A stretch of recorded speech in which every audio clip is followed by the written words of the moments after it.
بسم اللہ الرحمن الرحیم۔ ماں صاحب اپنے گفتگو کو آگے بڑھاتے ہیں۔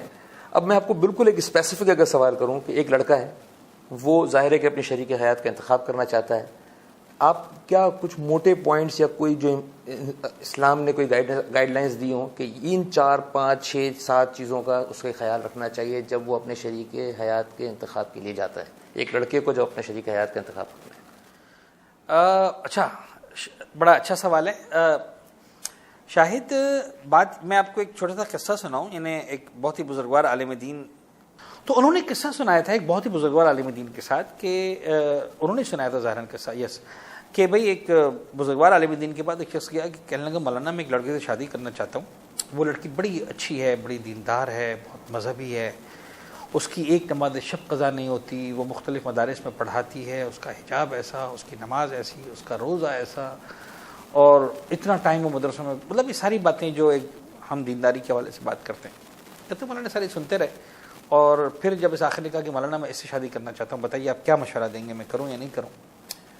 تو اس وقت مولانا نے ایک جملہ جواب میں کہا تھا، اور بڑا خوبصورت جملہ تھا، میں وہی جملہ یہاں پر کہنا چاہوں گا کہ مولانا نے کہا کہ بھئی یہ سب جو آپ نے بتایا یہ سب تو خدا کے لیے ہے، آپ کے لیے کیا ہے اس کے پاس؟ ٹھیک ہے نا؟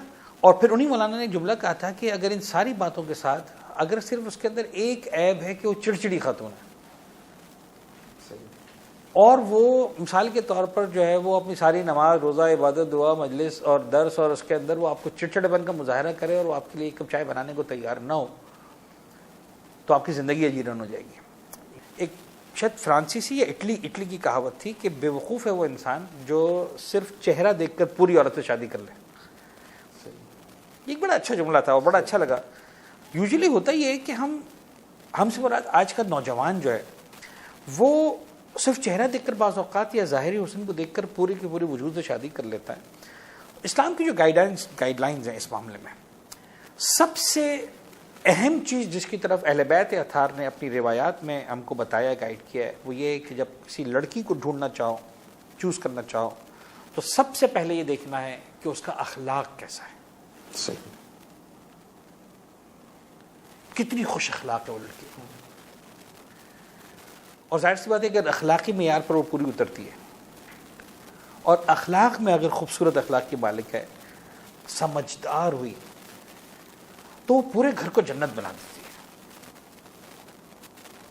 لیکن ہم نے دیکھا ہے کہ اگر لڑکی سمجھدار نہ ہو، اچھے اخلاق کی نہ ہو، تو پھر بہت زیادہ اگر دیندار بھی ہونا تو وہ گھر کو بعض اوقات ٹکڑے ٹکڑے کر دیتی ہے۔